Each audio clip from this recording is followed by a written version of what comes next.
Hello and welcome to Canada Footy TV. My name is Ryan May, here for Canada Footy TV's women's national soccer team, Arnold Clark Cup Roundup Square Table, and that one was a mouthful. Joined by my partners in crime and footy, as always, Samir Murji, Owen Hall, and Rain Rashid behind the glass on the producer's desk. Just before we get into any of the content today, we're all sending our thoughts to the people of Ukraine. They're dealing with an immensely difficult situation right now that, quite honestly, we can't fathom in many ways on this side of the world, and it's been truly something that we've all been wrapped up in, and something that is hitting a lot closer to home for many of us in North America than I think is being let on. So Canada didn't win the Arnold Clark Cup. That was the way how that went. England won the Arnold Clark Cup in England. And that's just kind of the way it goes when you have all your fans at a tournament and everybody else has not all their fans, approximately none. And that's it. Yeah, I just want to say it's a little unfair that the games England were involved in, all of them had fans, a ton of fans, and of course, being the tournament being in England, it would have been England fans. But the other game going on that same day between, let's say, Canada and Spain has zero fans in the stadium. Why are there no Canadian fans and Spanish fans allowed to come in and support their team and watch the team? When in those same stadiums, we have them packed for Premier League games. They were allowed, they just didn't make very much of an attempt to market it.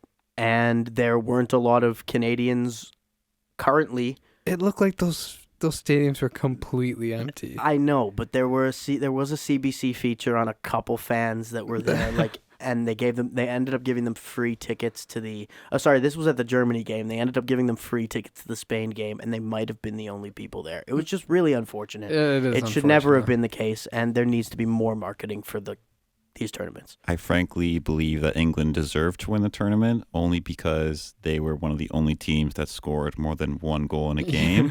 not one, not two, but they scored 3 against Germany, and that in itself probably gives them the win in the tournament. Huge. Yeah, and they were also playing the second game that day. Yep. So it was in their hands. It was in their hands, right? Like they had the confidence going into the game where they're like, okay, we just got to get a win here. We know we can do it. Don't let in any goals, because if it goes down to goal difference, then we don't want it to go down to that. It's in our control, right? Just defend well, get a result, and they killed it. And so we now know that is what happened after Canada lost the game earlier in the day to Spain. They lost 1-0, courtesy of a Ballon d'Or winning goal. Alexia Putellas, she did it. She does the thing that she's good at doing. Surprise, surprise. She was also the best player on the pitch. It was classic. Just what happens. Yeah, no doubt. Nice little finish at the top of the 6-yard box. Side foot, easy as you like. But yeah, she's a different level in terms of the forwards and the support. There's some great forwards in the support. Vivianne Miedema on the Netherlands and Arsenal player. She's insane as well, but you just have to give it up at that point, especially when you don't have your world-class center back pairing, like we mentioned in the square table before on the pitch. And I found the rotation issues pretty interesting, to be honest. I wasn't sure, because it's still an important game. Like it's a game that can win you a trophy. But I was surprised. Yeah, fitness still comes first. But yeah, I'd like to hear some sort of explanation or reasoning for that. But before we move on from Futel, because I do want to get into this rotation. Yeah. She is one of the best players in the world, hands down. She captains her club, Barcelona. And in the league so far for this season, she's scored 14 goals in 19 games. It's ridiculous, right? And coming up against a weakened Canadian side, who most of the team has been in preseason for their club season back here in North America. It's a little bit... I'm a little surprised that she didn't get a little more goals maybe. So that just shows how good, I guess, Canada was doing overall defensively this tournament. But sorry, Owen, we can go back to rotation changes, because that's a huge point. Yeah, no, I'd honestly like to hear from you guys. I found it really interesting. I was confused only because I felt there was some momentum being gained by Canada just traction on a national scale. There seemed to be more interest than there has been for the She Believes Cup in previous years and things like that. It was on a national broadcast. It was on TSN. Ultimately, what I am trying to keep in my brain is that this was pretty much the last game they're going to play before that 2022 Women's CONCACAF Championship in the summer. It's kind of the last chance they have to do something other than what they would normally do. And maybe that's the way they looked at it. I would have liked to see them play a full-strength team and go out and win the tournament, but I'm also not Bev Priestman.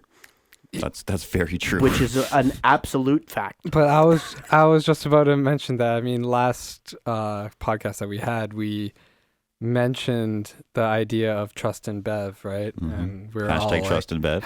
Trust in Bev, and we want to start this trend, but I think she missed the ball on this one a little bit. I'm gonna go out and say that. Not playing the full team that, Ryan, you had mentioned were gaining momentum. I do understand it's a tournament played in a short period of time and there's risk for injury, et cetera, but at least play them for a certain amount of the game and see if you can take control early on, maybe in the first 50 minutes of the game. See if Canada can be the one controlling the game or at least playing their style.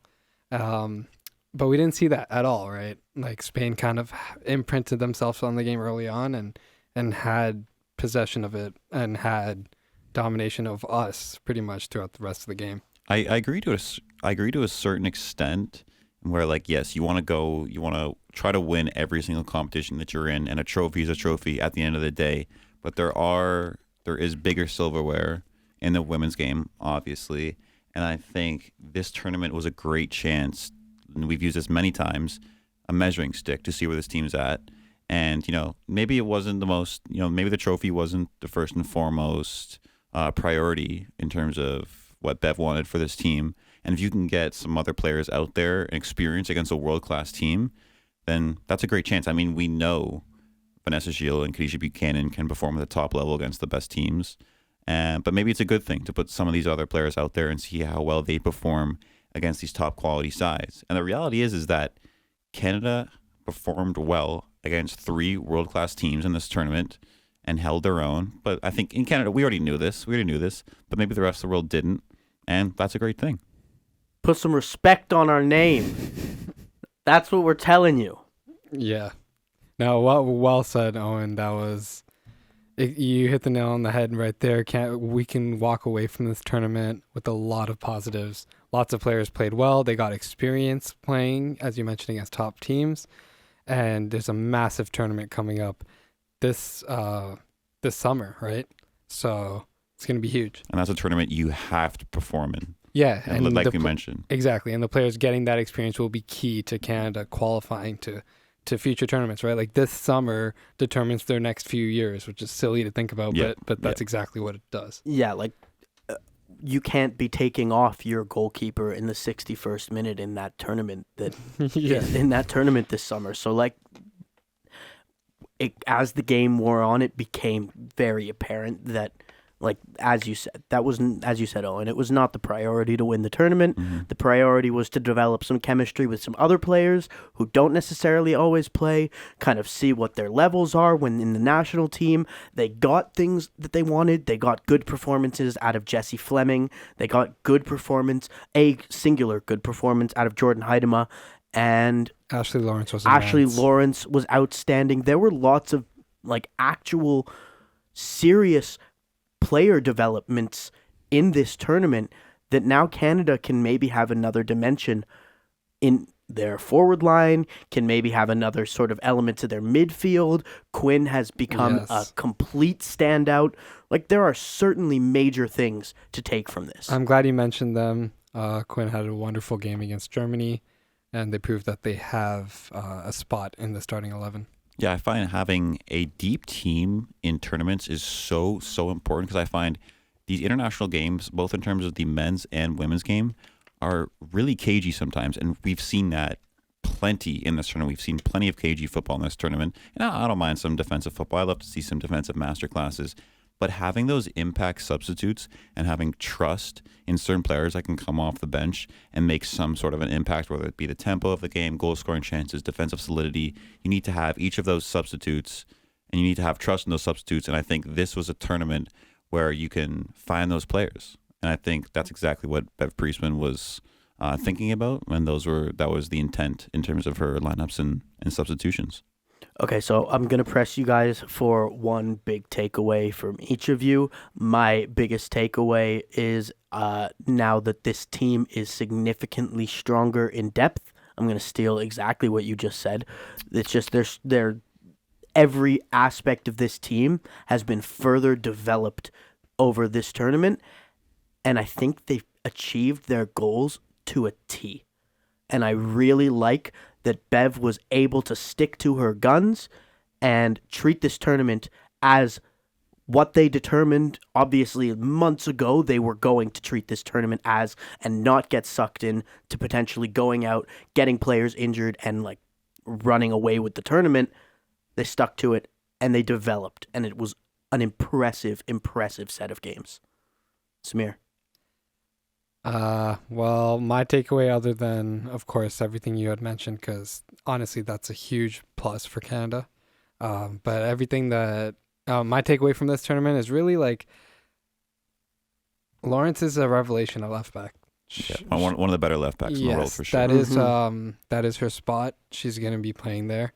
And I think she made that role her own for Team Canada. And she's gonna be the key focal point in the attack moving forward, right? I can get behind that. She's always making runs behind the defense. She's always playing in interplays with her midfield as well as with her forwards. And she tracks back well. She defends quite well as well, and she's intelligent, right? Her positioning is always on point. I think she's got a midfield brain. Exactly. And I think this tournament was really good for her. It's kind of like a breakout for her, in my opinion. Yeah, I'm glad you mentioned the whole midfield brain thing, because I think we're starting to see these types of fullbacks in the men's game that are required to do everything. Yep. You know, this is not your father's fullback. We need speed, we need defensive recovery, intelligence on the ball, willing to get forward, quality in terms of crosses. And Ashley Lawrence is that modern fullback. And like you said, those triangles between the midfielders and the strikers and the center backs are so important. Yep. Her wingers as well, I should say. But I think the main takeaway from this tournament for me was the ability to compete against world-class teams even when you weren't at their best, and these players weren't at their fittest as well. Like you mentioned earlier on the podcast, most of these other players have the luxury of playing for their club teams, and they're in the fitness. They're at the highest form of their fitness right now in the season. And while Canada still does have players competing in Europe like Kadisha Buchanan, Jordan Heidema, Ashley Lawrence, a lot of those players are still in North America and are on their break right now. And so the fact that these players aren't at their quote-unquote fittest, because Canada hasn't played games since November, I believe, and the fact that we did struggle in these games but still managed to come out with a few results, those tournament-like results where you have to sit back, handle some pressure, and score when you need to, and Canada did that. So my final question to you guys before we sort of head out for the Arnold Clark Cup, we turn the lights out on this tournament.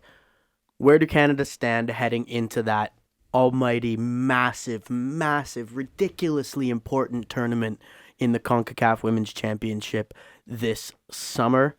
I think they're primed to take it. I think they're primed to win the whole thing. I don't see any reason to believe anything else. Owen? No disrespect to any other countries in CONCACAF, but this is a similar situation like it is in women's hockey. There's two. There's two countries. It's the Canada and U.S. Yep. And based on form, based on how players are coming in, it just depends. It could be one of those two, but I think Canada should be in the final. And if they're not, I think it would be a massive disappointment. And it should be Canada and U.S. battling it out. And if Canada wins, great. If they don't, we move on. Samir? Well, statistically, I'm looking at the FIFA rankings here, and Canada's ranked second in the CONCACAF, behind, of course, USA, who's ranked first in the world. Really? Yes. I guess they had some pretty hefty results ranked first in the world. Cup. But it's not relative of the friendlies that have been happening recently. The last time this was updated, according to FIFA officially, it was in December. Okay. So I guess take it with a grain of salt. Mm-hmm. Mind you, a lot of club seasons in North America for the women's are going to be starting up soon. Mm-hmm. So things could be changing form-wise as we get into the summer. Now, where I think personally where they stand, I think Canada, I agree with you guys. I think they're going to take it. I think they should be ranked above America in the CONCACAF heading into this summer because, well, USA just took part in the competition in the She Believes Cup, and they played against some low-level competition, to say the least. For example, they played one girl who scored 3 own goals. She got a hat-trick of own goals in one half. Legendary player Michaela Moore for Liverpool in the Women's Championship over in England, because that's where Liverpool sit. Oh, no. And oh, no, indeed. And yeah, she unfortunately gave up 3 own goals and then was subbed in the 41st minute. Unfortunate is an understatement, but enough about the She Believes Cup. The whole Owen's point of face that. is No, but like, I gotta chime in. That's actually talented. Like, you can't, like, that's clinical. They weren't all Like- they weren't like all like really awful own goals. One of them wasn't great, but 2 of them were just kind of like One of them was an deflections. absolute banger of an own goal. I would say 2 of them were not great, man. Like the way that Oh, they my happened should not goodness. have went down. No defender should be doing that. Look, It's it's funny. unfortunate. It happens. It happens. It happens, enough, and that's fair. I really hope her career is not defined by this. Like, I'm sure she has had not a fun time on social media the Yeah, last yeah. like 2-3 days, and we're sorry, Michaela Moore, that this happened to you, but also it was really truly hilarious. It was. So- but moving on, the point I was trying to make was Canada should be ranked higher than America in this CONCACAF tournament, because while America was playing teams like that and walked their way to the cup, Canada held their own against 3 other top 10 teams in the world, in Germany, Spain, and England, right? And Canada proved that they're as good as these teams. There's no doubt about that. You know, they scored. They've defended well in all 3 games. They scored, but not many. But still got it done. But no one scored. You No said one they scored. and I felt your pause. It was like a pregnant pause. I like, know because you. I because guess they scored. They Yeah. didn't score that much. But the point is that they scored. Like other teams in the tournament also scored only 1 goal, Yeah, 2 yeah. goals, right? Like It was a KG tournament. it was a KG tournament, and the thing we know about Canada heading into this tournament is their past 8 games, I think 7 games before the tournament, they only scored 1 goal. They never scored more than 1 goal in those 7 games. So It's not their MO. we know that exactly. But the fact that they could defend well and they kept their own and held their own against 3 other top 10 teams, I really think they're going to be confident heading into the summer. I mean, the next best team is Mexico after Canada, and they're ranked 27th. So Canada should, I agree with you guys, Canada should win it and qualify for the next few years tournaments like the Olympics and the World Cup. Well, Canada are in a good position to win it. They will not be contending with teams of the same level that they have contended with this past week, and that puts them in a good position because they very much contended with them.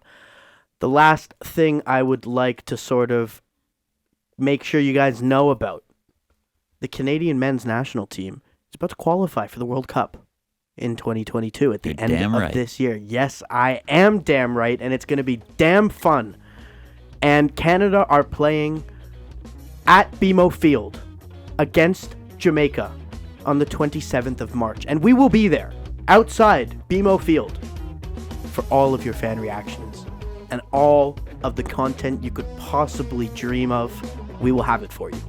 We will have it for you for the 2 games, bookending that one. And don't you worry, there is so much more content to come. Toronto Footy TV launches later this week. The Fan First Network will be here with all of your Canadian footy needs. Thank you very much for listening. Don't forget to like, don't forget to subscribe, share it with your friends. Thank you, Steve Dangle, for that one. I am stealing your outro. For Owen Hall, Samir Murji, Rain Rashid. I'm Ryan May on Canada Footy TV.